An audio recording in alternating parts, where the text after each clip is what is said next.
Good morning बच्चों। Phenol को form किस प्रकार से किया जाता है उसके लिए अपन लेबोरेटरी मेथड और इंडस्ट्रियल मेथड दोनों डिस्कस कर चुके हैं, फिजिकल प्रॉपर्टीज भी डिस्कस कर चुके हैं। नेक्स्ट टॉपिक है हमारा फिनोल की केमिकल प्रॉपर्टीज ऑफ फिनोल। तो इसके बारे में हम बात करेंगे। सबसे पहला केमिकल प्रॉपर्टी में हम देखेंगे फिनोल के OH यानी हाइड्रोक्सी समूह की अभिक्रियाएं। फिनोल के हाइड्रोक्सी समूह की अभिक्रियाएं। सबसे पहले इसके बारे में हम बात करेंगे कि OH समूह किस प्रकार की रिएक्शन देता है। तो इसके लिए देखिए, सबसे पहले कुछ एविडेंस लेते हैं हम। फिनोल था ये बेंजीन वलय पे OH लगा हुआ है और इसकी रिएक्शन आपने करवाई, 2 मॉलिक्यूल्स ले लीजिए, और इसकी रिएक्शन आपने करवाई सोडियम मेटल के साथ में। सोडियम मेटल्स के साथ में जब आपने रिएक्शन कराई तो प्रोडक्ट ऑब्टेन हुआ था सोडियम फिनोक्साइड। जब आप फिनोल की रिएक्शन सोडियम के साथ में करवाते हो तो प्रोडक्ट बनता है सोडियम फिनोक्साइड। यानी इस रिएक्शन में हम क्या अंदाजा लगा सकते हैं कि यहाँ से क्या रिलीज हुआ होगा, H+ यहाँ पे रिलीज हुआ होगा, उसके स्थान पे यहाँ पे Na+ आ गया है। रिलीज क्या हो रहा है, H+। और कोई भी कंपाउंड यदि H+ रिलीज करता है तो उसके लिए हम क्या कह सकते हैं, यह एसिडिक नेचर शो कर रहा है। किस प्रकार की नेचर शो कर रहा है, एसिडिक नेचर शो कर रहा है। First evidence. सेकंड, इसी फिनोल की रिएक्शन यदि हम क्षार के साथ, जैसे अपन ने ले लिया NaOH के साथ कराते हैं, तब भी हमें क्या प्राप्त होता है, सोडियम फिनोक्साइड प्राप्त होता है, साथ में बनता है H2O। क्षार के साथ में रिएक्शन करके एक साल्ट का निर्माण यहाँ पे हो रहा है, बेस साल्ट बना रहा है। तो बेस साल्ट किसके साथ बनाता है, क्षार लवण किसके साथ बनाता है, अम्ल के साथ अभिक्रिया करके। यानी यहाँ पे फिनोल अम्लीय नेचर प्रदर्शित कर रहा है। तो यहाँ पे जो एविडेंस आ रहे हैं वो अपने को ये प्रूव कर रहे हैं कि फिनोल की नेचर एसिडिक होती है। आगे एक और एग्जांपल ले लेते हैं हम। देखिएगा कि हमने ले रखा है फिनोल और इस फिनोल की रिएक्शन हम करवा देते हैं ग्रीनियर अभिकर्मक के साथ में। किसके साथ में रिएक्शन करा देते हैं, ग्रीनियर अभिकर्मक के साथ करा देते हैं रिएक्शन। तो क्या होता है, देखिए ग्रीनियर अभिकर्मक में हमें पता है R किसके रूप में रिलीज होगा, माइनस के रूप में, Mg किसके रूप में रिलीज होगा, प्लस के रूप में। ठीक है, ये यहाँ पे ऋणायन बनेगा, ये धनायन बनेगा। तो यहाँ पे देखिए प्रोडक्ट क्या बनता है, प्रोडक्ट बनता है CH4 प्लस OMgBr। तो यहाँ पे CH4 कैसे बना होगा, CH4 कब बनेगा, जब यहाँ से H+ रिलीज हो। यानी यह यहाँ पे कैसी नेचर शो कर रहा है, एसिडिक नेचर शो कर रहा है। मींस ये रिएक्शन प्रूव कर रही है कि फिनोल अम्लीय प्रकृति प्रदर्शित करता है। फिनोल की प्रकृति कैसी है, एसिडिक है, और उस अम्लता को शो कर रही है। ये तीनों रिएक्शन क्यों कर रही है, क्योंकि इन तीनों ही रिएक्शन में H+ रिलीज फिनोल कर रहा है, और यदि H+ रिलीज कर रहा है तो इसकी नेचर एसिडिक है। एक चीज ध्यान रखना, फिनोल की नेचर एसिडिक बता रहे हैं, फिनोल को एसिड नहीं बता रहे हैं। क्या रीजन है, बात करेंगे आगे। फिनोल की अम्लीय प्रकृति होती है, फिनोल अम्ल नहीं है, बट इसकी प्रकृति कैसी है, अम्लीय नेचर यह शो कर रहा है, जो अपने को इन रिएक्शन से पता चल रहा है। तो अपना पहला इन फिनोलिक रिएक्शन में जो पहली प्रॉपर्टी है वह है फिनोल की अम्लीय प्रकृति, एसिडिक नेचर ऑफ फिनोल। बात करेंगे फिनोल की जो पहली इसमें पढ़ रहे हैं अपन प्रॉपर्टी, वह है फिनोल की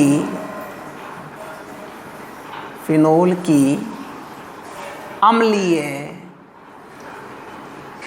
प्रकृति, एसिडिक नेचर ऑफ फिनोल। इसके बारे में बात करेंगे कि क्यों फिनोल एसिडिक नेचर शो कर रहा है। सबसे पहले एसिडिक नेचर अगर अपने को इसकी बतानी है तो सबसे पहले अपन बात करते हैं फिनोल में अनुनाद, रेजोनेंस इन फिनोल, फिनोल में अनुनाद। देखिए फिनोल की अपन अनुनादी संरचनाएं बनाते हैं। सबसे पहले फिनोल बना लेते हैं। ये है हमारा हाइड्रोक्सी ग्रुप जो डायरेक्टली किससे जुड़ा हुआ है, बेंजीन रिंग के कार्बन से जुड़ा हुआ है। ऑक्सीजन के पास में लोन पेयर हैं। अगर वलय से जुड़े हुए इस समूह के इस परमाणु के पास में लोन पेयर हो तो ये लोन पेयर रिंग पे डीलोकेलाइज्ड हो जाते हैं। इनका डीलोकेलाइजेशन कैसे होगा, लोन पेयर यहाँ पे बॉन्ड बनाएगा और ये बॉन्ड बनाएगा तो यहाँ पे जो बॉन्ड है वो अगले कार्बन पे नेगेटिव चार्ज के रूप में शिफ्ट होगा। तो यहाँ पे प्रोडक्ट क्या बनेगा, यहाँ क्या आ गया, negative charge, double bond OH और यहाँ आ गया पॉजिटिव चार्ज। ठीक है, ये हमारी फर्स्ट स्ट्रक्चर थी। इस सेकंड अपन ने ऑब्टेन करी। अब देखिए अब नेगेटिव क्या बनाएगा, बॉन्ड बनाएगा। तो बॉन्ड क्या होगा, नेगेटिव चार्ज के रूप में नेक्स्ट कार्बन पे शिफ्ट हो जाएगा। तो यहाँ पे यहाँ नेगेटिव चार्ज आ गया, ये बॉन्ड बन गया और ऑक्सीजन पे क्या आया, पॉजिटिव चार्ज। ठीक है, दिस इज थर्ड स्ट्रक्चर। अब नेगेटिव बॉन्ड बनाएगा तो बॉन्ड क्या होगा, नेगेटिव के रूप में नेक्स्ट कार्बन पे शिफ्ट हो जाएगा और यहाँ पे प्रोडक्ट बनेगा।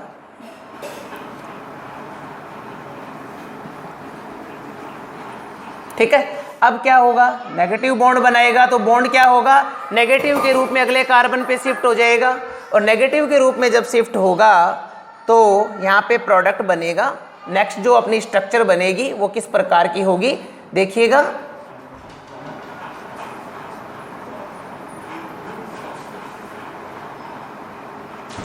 OH, ये आगे हमारी फिफ्थ स्ट्रक्चर। ठीक है, तो ये हमने यहाँ पे फिनोल में अनुनाद शो कर दिया। यहाँ पे क्या शो हो गया, फिनोल की रेजोनेटिक स्ट्रक्चर्स हमने शो कर दी। अब यहाँ पे देखिए सेकंड, थर्ड और फोर्थ, जो सेकंड, थर्ड और फोर्थ जो यहाँ पे रेजोनेटिक स्ट्रक्चर्स आपने बना रखी है, इनमें आप देखिए ऑक्सीजन पे कौन सा चार्ज आ रहा है, पॉजिटिव चार्ज आ रहा है। एक most electronegative after fluorine, fluorine के बाद में जो सबसे अधिक विद्युत ऋणी परमाणु है उस पर पॉजिटिव चार्ज आ रहा है और इस पॉजिटिव चार्ज के कारण ऑक्सीजन की इलेक्ट्रोनेगेटिविटी बढ़ चुकी है।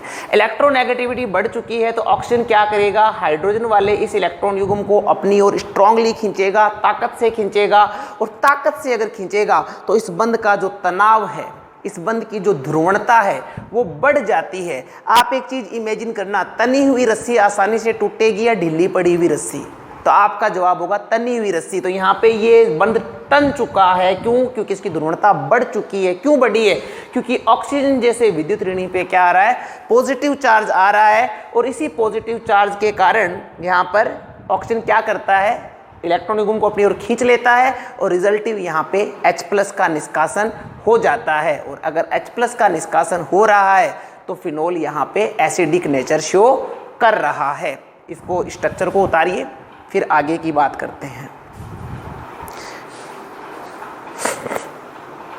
इसके पश्चात जो सेकंड हम एविडेंस देने वाले, फर्स्ट एविडेंस मिल गया हमें एसिडिक नेचर के लिए, सेकंड एविडेंस की हम बात कर लेते हैं। देखिए सेकंड होगा फिनोल में OH समूह से जुड़े कार्बन का संकरण। फिनोल में OH समूह से जुड़े कार्बन का संकरण, वो A बोला था तो इसको हम क्या बोल दें, B बोल दें। पहले को हमने क्या बोला था, A, तो इसको हम क्या बोल दें, B। देखिएगा ये है OH समूह है और OH समूह जुड़ा हुआ है यहाँ पे इस बेंजीन वलय के कार्बन के साथ में, यहाँ से जुड़ा हुआ है। ठीक है, इस कार्बन को आप देखिए, इस कार्बन में 3 तो सिग्मा बॉन्ड बना रखे हैं, एक पाई बॉन्ड बना रखा है, मीन्स इस कार्बन का हाइब्रिडाइजेशन होगा sp2 हाइब्रिडाइजेशन, sp2 संकरण। sp2 संकरित कार्बन से ऑक्सीजन जुड़ा हुआ है। किसी भी एटम में जितने ज़्यादा हाइब्रिडाइज्ड एटम में जितने ज़्यादा s कैरेक्टर होते हैं, s लक्षण होते हैं, उसकी विद्युत ऋणता उतनी ही अधिक होती है। यहाँ पे आप sp2 संकरण देख रहे हो, यानी यहाँ पे जो इस कक्षक में इस परमाणु में लगभग 33.4% s कैरेक्टर है। 33.4% s कैरेक्टर है। अगर ये होता sp3 संकरित तो इसमें s कैरेक्टर होते 25%, यानी कंपैरेटिव टू sp3 के यहाँ पे s कैरेक्टर क्या है, ज़्यादा है। s कैरेक्टर अगर अधिक है तो इस कार्बन की इलेक्ट्रोनेगेटिविटी क्या हो चुकी है, बढ़ चुकी है। किसी भी परमाणु में जितने ज़्यादा s कैरेक्टर्स होते हैं उसकी इलेक्ट्रोनेगेटिविटी उतनी ही अधिक होती है। रीज़न भी इसका पता है, 11th क्लास की बात है। s कक्षक की भेदन क्षमता ज़्यादा होती है, नाभिक के समीप रहता है, तो यहाँ पे इसकी इलेक्ट्रोनेगेटिविटी बढ़ चुकी है। अब आप इमेजिन करिए कि अगर ये ऑक्सीजन यहाँ पे sp3 संकरित कार्बन से जुड़ा हुआ होता, एक तो यहाँ पे जुड़ा हुआ है sp2 से, तो अब आप ये बताइए कि ये ऑक्सीजन sp3 संकरित कार्बन से इस इलेक्ट्रॉन युग्म को अपनी ओर ज़्यादा खींच पाएगा या sp2 से? जवाब यहाँ स्पष्ट है, sp2 की इलेक्ट्रोनेगेटिविटी अधिक है। ऑक्सीजन खींचेगा तो सही, परंतु कंपैरेटिव टू sp3 यहाँ पे क्या कर पाएगा, इलेक्ट्रॉन युग्म को अपनी ओर कम खींच पाएगा। जितना आकर्षित करना चाहिए था उतना आकर्षित नहीं कर पाएगा। इसलिए ओवरऑल क्या हुआ, यहाँ पर ऑक्सीजन पर इलेक्ट्रॉन घनत्व में जितनी वृद्धि होनी चाहिए थी उतनी नहीं होती है। ऑक्सीजन किससे जुड़ा हुआ है, sp2 हाइब्रिडाइज्ड कार्बन से। sp2 की विद्युत ऋणता कंपैरेटिव टू sp3 क्या है, अधिक है। इसलिए ये युग्म ऑक्सीजन की तरफ उतना आकर्षित नहीं हो पाता है जितना होना चाहिए था। ऑक्सीजन पर इलेक्ट्रॉन घनत्व कम हो रहा है। अब इस कमी का बदला ऑक्सीजन कहाँ से निकालेगा, इस वाले इलेक्ट्रॉन युग्म से, यानी यहाँ से धक्का मार के किसको बाहर निकाल सकता है, ये H+ को बाहर निकाल सकता है इस कार्बन के हाइब्रिडाइजेशन के कारण। और जब फिनोल यहाँ से H+ को रिलीज कर देगा तो बनेगा फेनॉक्साइड आयन, फेनॉक्साइड आयन। ठीक है, तो सेकंड एविडेंस हमें यहाँ पे मिल जाता है OH समूह से जुड़े कार्बन के संकरण की। यहाँ पे हम बात कर रहे हैं इसका हाइब्रिडाइजेशन। बात आ रही है समझ में? आगे थर्ड एविडेंस देते हैं इसी का। थर्ड एविडेंस क्या है देखिएगा, फिनॉक्साइड आयन का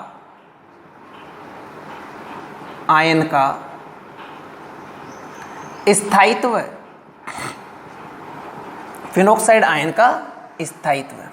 फिनॉक्साइड आयन, जब फिनोल, ये क्या है, बेंजीन रिंग, बेंजीन रिंग से क्या जुड़ा हुआ है, OH, और जब फिनोल यहाँ से H+ त्याग देगी तो O पे क्या आएगा, नेगेटिव, और इसी को कहते हैं फिनॉक्साइड आयन। क्या कहते हैं, फिनॉक्साइड आयन। तो देखिए क्या होगा, फिनॉक्साइड आयन की रेजोनेटिक स्ट्रक्चर बनाते हैं अपन। नेगेटिव क्या बनाएगा, बॉन्ड बनाएगा, तो बॉन्ड नेगेटिव के रूप में यहां शिफ्ट हो जाएगा।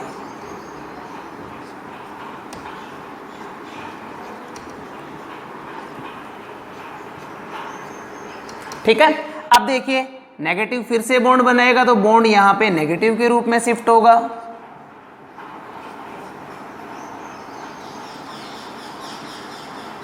फिर नेगेटिव बॉन्ड बना रहा है तो बॉन्ड यहाँ पे नेगेटिव के रूप में शिफ्ट होगा। घूम क्यों रहा है, क्योंकि एक जगह अगर आवेश स्थिर हो जाता है तो जो संरचना वो अस्थायी हो जाती है, इसलिए चार्ज यहाँ पे घूम रहा है, पॉसिबल है घूमना, इसलिए घूम रहा है, और इसीलिए तो स्टेबिलिटी आती है अनुनाद के कारण। और इस तरह से हमें फिफ्थ रेजोनेटिक स्ट्रक्चर यहाँ पे मिल जाती हैं। ये देखिए, अब यहाँ पे अपन सेकंड, थर्ड और फोर्थ स्ट्रक्चर को ऑब्टेन करते हैं, या इन सभी को देख लीजिए आप। सबसे पहले पांचों को देखते हैं। चलो एक बात बताइए कि क्या इनमें से कोई से भी स्ट्रक्चर पे प्लस आ रहा है क्या, जिस प्रकार से फिनोल पे आ रहा था। फिनोल पे प्लस भी आ रहा था और माइनस भी आ रहा था, यानी वहां पे चार्ज सेपरेशन हो रहा था, चार्ज पृथक्करण हो रहा था। क्या यहां पे ऐसा हो रहा है क्या? यहां पे आप देखेंगे केवल नेगेटिव ही घूम रहा है, पॉजिटिव कहीं भी नहीं आ रहा है, यानी चार्ज सेपरेशन, आवेश पृथक्करण नहीं हो रहा है। और इसी आवेश पृथक्करण नहीं होने के कारण जो फिनोक्साइड आयन है यह अधिक स्थायी होता है फिनोल की तुलना में। फिनोल की तुलना में फिनोक्साइड आयन अधिक स्थायी है। क्यों स्थायी है? क्योंकि फिनोक्साइड आयन में आवेश का पृथक्करण नहीं हो रहा है। अब आप कहोगे आवेश पृथक्करण क्या होता है? फिनोल की रेजोनेटिक स्ट्रक्चर्स देखो, वहां पे आप देखोगे पॉजिटिव और नेगेटिव दोनों चार्ज आ रहा है फिनोल पे, आवेश पृथक्करण हो रहा है। क्या यहाँ पे हो रहा है? ऐसा नहीं हो रहा है। इसी को कहते हैं चार्ज सेपरेशन नहीं हो रहा है। और चार्ज सेपरेशन अगर नहीं हो रहा है तो इसकी स्टेबिलिटी क्या हो रही है? गेन हो रही है, बढ़ रही है। और स्टेबिलिटी बढ़ रही है किसकी? फिनोक्साइड आयन की। अब आप बताइए फिनोक्साइड आयन कब बनेगा? फिनोक्साइड आयन बनेगा H+ निकलने पर, तो इसलिए फिनोल H+ रिलीज कर देता है। तो there is 3 evidence that proven acidic nature of phenol. First क्या कह रहा है? फिनोल की रेजोनेटिक स्ट्रक्चर्स जिनमें ऑक्सीजन पे पॉजिटिव आ रहा था, बॉन्ड की पोलैरिटी बढ़ रही थी, H+ का रिलीज आसानी से हो रहा था। सेकंड, OH ग्रुप में जो O वलय के जिस कार्बन से जुड़ा हुआ उस कार्बन का हाइब्रिडाइजेशन है sp2, और sp2 हाइब्रिडाइज्ड की इलेक्ट्रोनेगेटिविटी अधिक होती है, इसलिए ऑक्सीजन युग्म को जितना खींचना चाहिए था उतना नहीं खींच पा रहा है। इलेक्ट्रॉन डेंसिटी कम हो गई किस पे? ऑक्सीजन पे। तो ऑक्सीजन बदला किससे निकालेगा? हाइड्रोजन से। हाइड्रोजन वाले चार्ज को यूं खींचेगा अपनी ओर, तो H+ बाहर। फिनोक्साइड आयन का एक्सेस स्टेबिलिटी, अतिरिक्त स्थायित्व किसमें है? फिनोक्साइड में। और फिनोक्साइड कब बनेगा? जब H+ रिलीज कर देगा। तो ये आपकी फिनोल की एसिडिक नेचर से रिलेटेड एविडेंस यहाँ पे हम बात कर लेते हैं। आगे हम बात करते हैं कि फिनोल की अम्लता को प्रतिस्थापियों के द्वारा किस प्रकार से प्रभावित किया जाता है। फिनोल की एसिडिक नेचर को कौन अधिक प्रभावित करेगा उसके बारे में, प्रतिस्थापी किस प्रकार से प्रभावित करते हैं, ये हम यहाँ पे बात करेंगे। तो नेक्स्ट हमारा टॉपिक है इसी अम्लता में फिनोल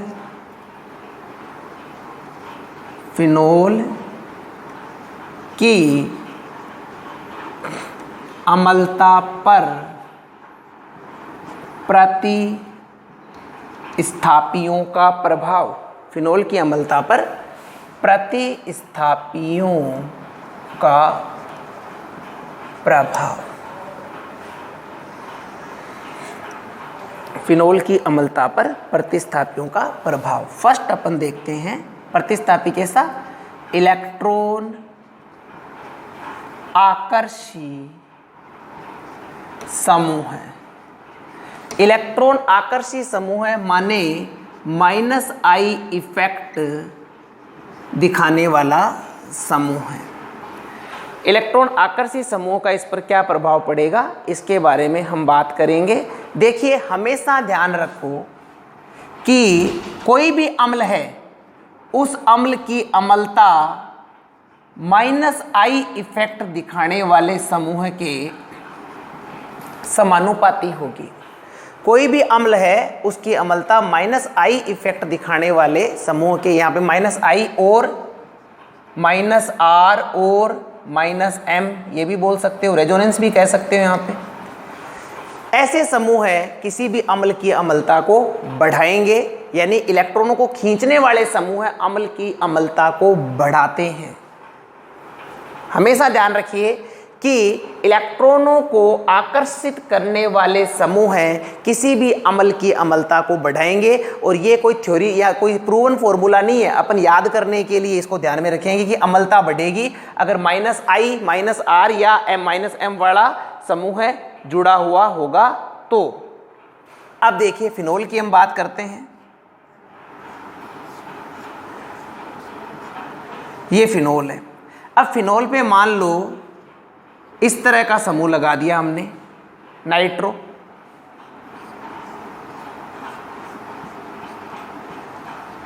यहाँ पे नाइट्रो और ये लगा दिया नाइट्रो। यहाँ पे हमने फिनोल पे नाइट्रो समूह ऑर्थो पे लगाया है, यहाँ पेरा पे लगाया है, यहाँ मेटा पे लगाया है। अब हमें बात करनी है कि इनमें सबसे अधिक अम्लीय कौन सा होगा।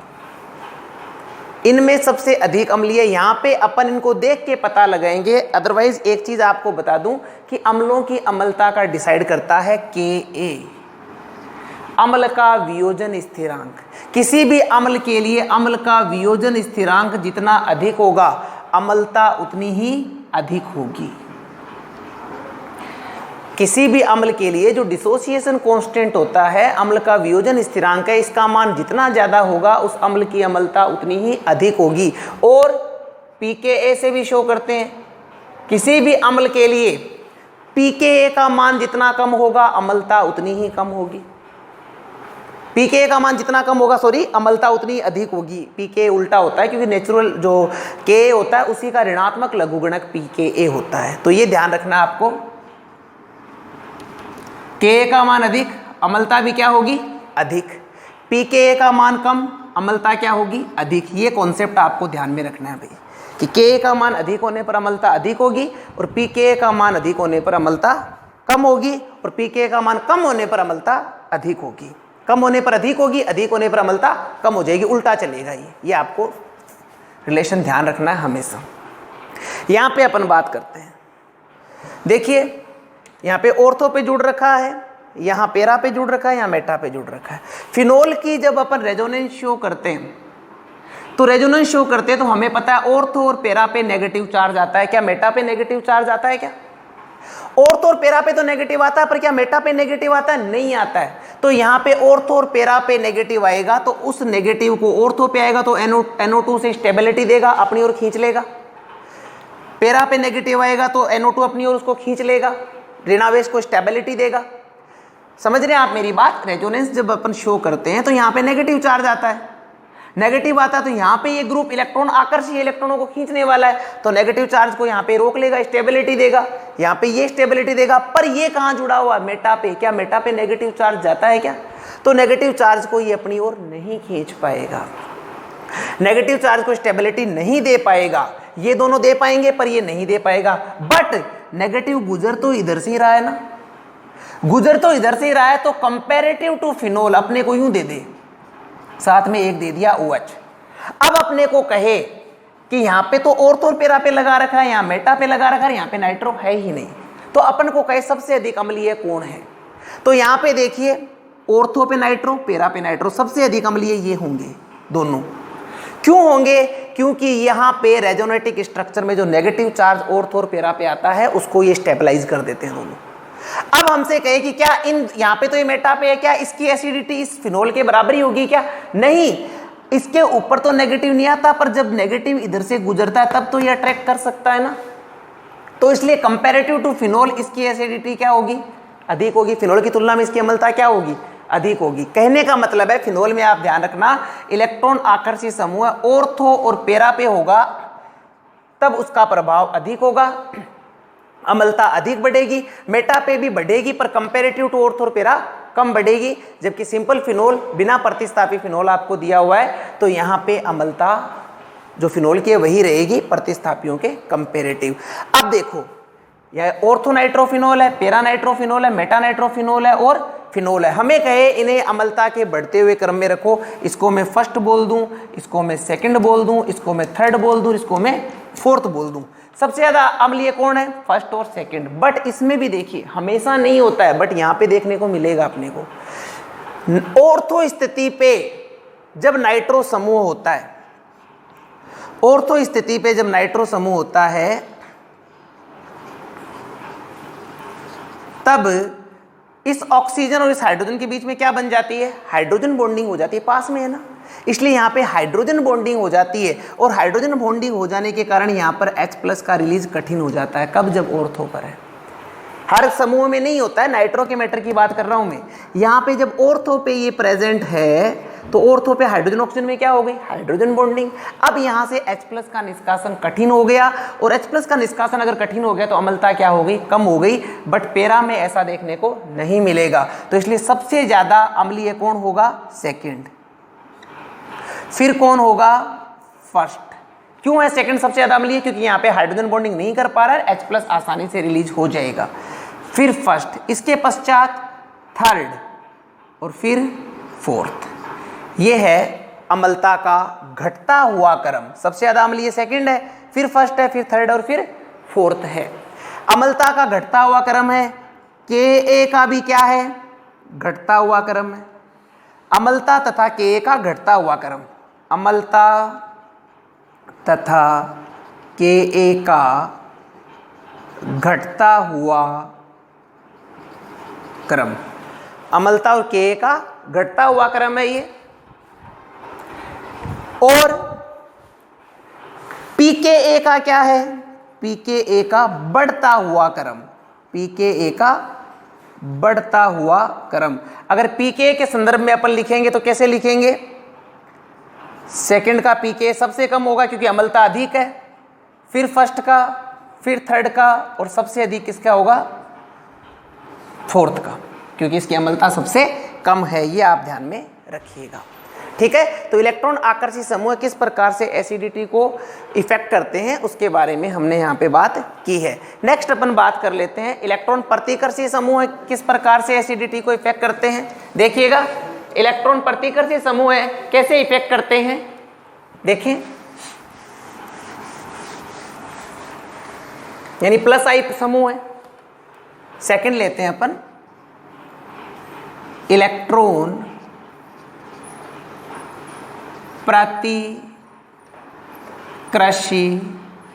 प्रतिकर्षी समूहों का अम्लता पर प्रभाव, फिनोल की अम्लता पर प्रभाव। हमेशा ध्यान रखना, अम्लता प्रतिकर्षी समूह का मतलब कैसे समूह है? प्लस आई इफेक्ट वाले, प्लस एम इफेक्ट वाले, प्लस आर इफेक्ट वाले। अम्लता प्लस आई इफेक्ट के व्युत्क्रमानुपाती होती है। किसी भी अम्ल पर जितने ज़्यादा इलेक्ट्रॉन प्रतिकर्षी समूह लगे हुए होंगे उसकी अम्लता उतनी ही अधिक होगी। कोई भी अम्ल आपने ले रखा है, उस अम्ल पर जितने ज़्यादा इलेक्ट्रॉन प्रतिकर्षी समूह उपस्थित होंगे उसकी एसिडिटी उतनी ही कम होगी। हमेशा ध्यान रखिएगा। यानी इलेक्ट्रॉन प्रतिकर्षी समूह अम्लता को क्या करते हैं? कम करते हैं। समझने की कोशिश करते हैं।